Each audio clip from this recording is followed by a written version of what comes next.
We're making a Mexican fondue with chorizo and chiles, and I love this. I love the melted cheese, I love the poblanos and the red peppers, and what we're trying to do here is just roast the pepper, blacken the skin, right? Yes, we want to completely blacken it so that it's very easy to peel off. And if you haven't done this at home, how many of you have roasted peppers like this on your stove? Okay, so quite a few of you.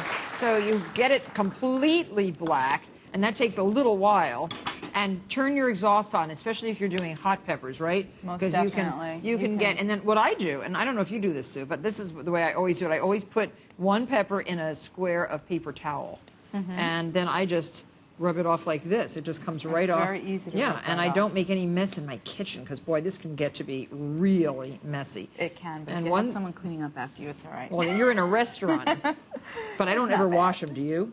No. I don't ever wash them because I don't want to get rid of that taste. Yeah, and there's a lot of washing flavor them there. makes them wet and watery, and it just takes no time at all to do this. So most of it, even if you have a couple little specks. A couple of little specks is fine because it's just going to add to the beautiful char flavor.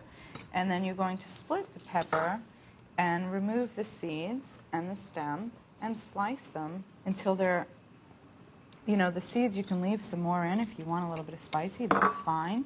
But we have here our strips of red peppers, and you want to cut it so it's about 3 inches long and 1/4 of an inch thick. Now to get this started, we have our hot pan. This is so good. And we want to add the chorizo to it. Any kind of Mexican or Spanish chorizo would be great.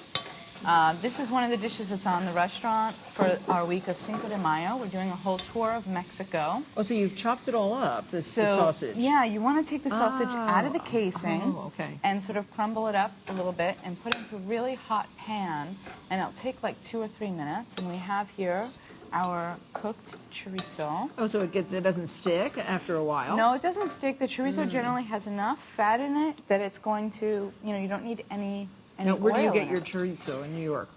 In New York, I get it from the same guy who distributes my chilies and all of my Mexican products. So it's real great Mexican chorizo. Lovely. Thank you. And we put in some poblanos and red pepper strips. Oh, so right in the pot? Right into the pot, same pot. It's one pot, which is wonderful. It's less to clean up. And then we have Chihuahua cheese. Are you familiar with Chihuahua cheese? I love Chihuahua. It melts really well, doesn't it? Oh, it melts so good, and it's got an amazing flavor. So Chihuahua like 2 cheese pounds is a cow's milk cheese that's excellent for melting, and some people put it on burritos. And we're just going to throw that in there. And we don't want to melt, we don't want to burn it. We don't want to burn it. So did you put all of that in? We're going to put it all in, right? Okay.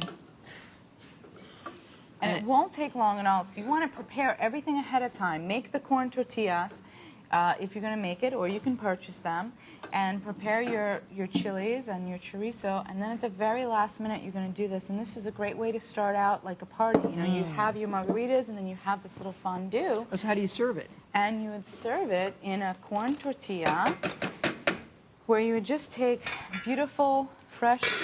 Smell that. Did you make those? Yeah, we made these. Oh boy, they're so good. Corn tortillas with a little bit of the cheese, and you're just going to spread a little bit of the cheese in there and then roll it up, and you have these little roll-ups. So this is a little, you know, Puebla special for the Cinco de Mayo. Yum. And doesn't that look phenomenal? How easy that is. And this with a guava margarita and some music and some good conversation will see you to the dinner.